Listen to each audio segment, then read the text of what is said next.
folks, welcome to Life Less Ordinary Husband Edition. Catherine, my wife, is away spending time with her mother and her father for the next few days, and so I've been tasked with the job of taking this manure.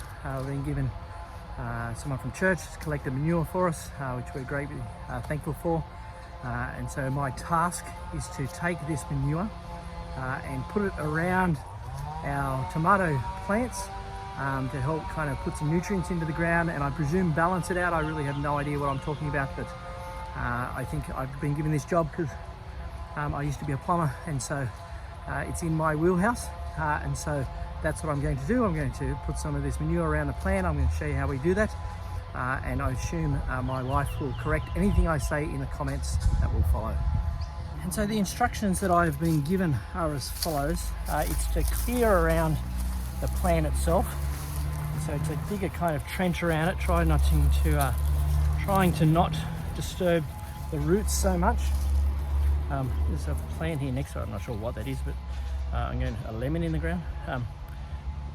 But I'm presuming I'm going to try and keep that plant, because what happens is whenever I remove stuff that I think is just weeds, I usually get in trouble for that, because they're not weeds and they're plants that are being purposely placed in the garden to either deal with pests or just to help grow flowers or whatever it is.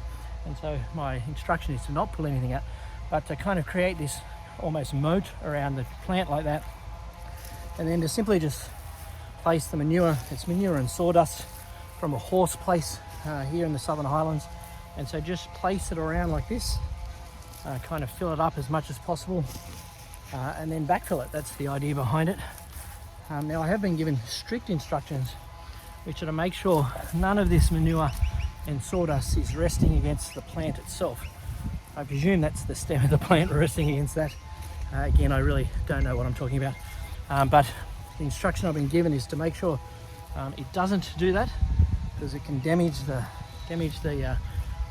plant itself, damage the tomato plant. And so simply just place it around like that as such, take the mulch and then just place the mulch back over. It's a fairly simple task, but it's the task I've been given, task to try and help the garden keep growing, so that when Catherine comes back, everything is as it should be. Something which is interesting in the Southern Highlands, which is a fairly wet place to live, as you know, it rains quite frequently. Not in other places as well, but it rains continuously. We went on a trip to New Zealand, to Milford Sound, where the rainfall is just out of control, but we get a fair bit of rain here. And we had a massive downpour a couple of nights ago, and so the soil is quite moist underneath. So I'm not sure if you can see that there. So it's quite moist underneath, and these garden beds have been kind of in place now for a number of years. We've continually added mulch and other things in there, and so the soil is quite good. But it's just surprising how quickly it dries out.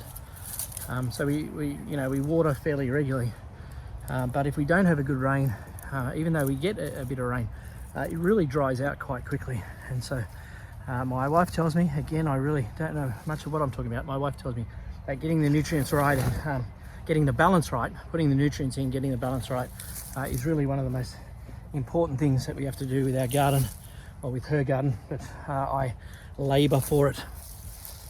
And so same thing again, just kind of making sure I don't get too much in there. This stuff's been out in the rain, so you can see that's really quite wet and really quite smelly. So again, probably while I've been given this task, although Catherine doesn't mind getting her hands dirty when she needs to. So just filling it up, putting the manure and sawdust around, just kind of getting it right in there, and then just putting it back in. So that's my task for today. I've probably got 2 or 3 more to go, but for the sake of saying stuff that I shouldn't say, or Catherine having to put so many comments in to correct what I've said, I'm going to say thank you for joining us in our, I'm sure, less informative and less good looking version, or husband version of Life Less Ordinary.